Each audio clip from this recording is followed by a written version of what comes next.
Alright folks, second lecture video of this week. I'm going to be telling you guys about ethos, logos, and pathos. Now these things are important things to focus on for your informative and persuasive speeches. In fact, they should be built into all of your speeches that you give in the future.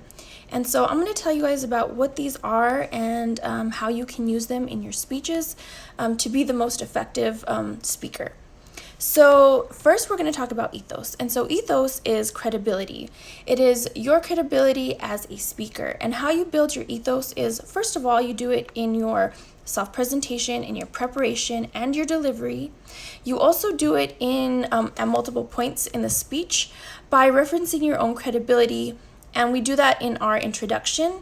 When we do our credibility statement, that's the first sort of real, aside from your self-presentation and your preparation, is just a statement saying how you are a credible person to be doing this speech.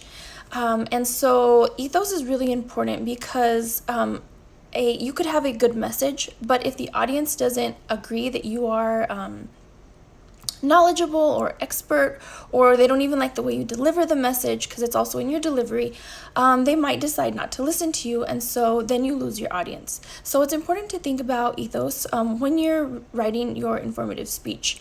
The next thing that we're going to talk about is going to be logos.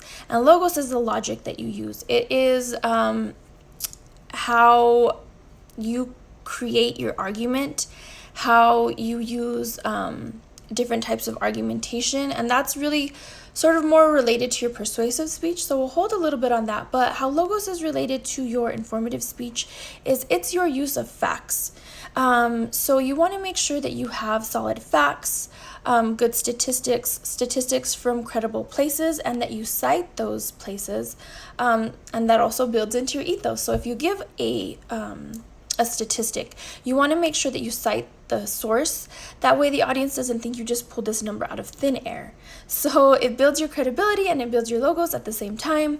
And so you want to make sure that you cite your sources, and also you want to make sure that you use credible sources. The next component is pathos, and that's the emotional appeal. Now you might be thinking, how do emotional appeals work in informative speeches? And well, it's really that human interest component. If somebody just spouts a bunch of facts at you, you probably stop listening after maybe the first or second fact. So you really need to build in that storied aspect of whatever of the topic that you're talking about. The more stories that you can build into your speech, the more interesting it's going to be.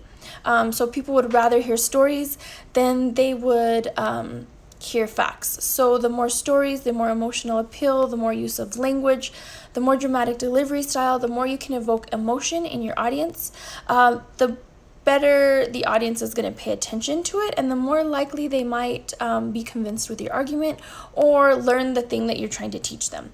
So I think that ethos, logos, and pathos are going to be really important for you to focus on, making sure you get each one of those things into your speech, and that is something that I'm going to be grading on. So that's also another good reason to focus on those. So if you guys have any questions on how you can build those into your speech, or you want more clarification, just let me know. Otherwise, I hope you guys are having a good time planning your speech.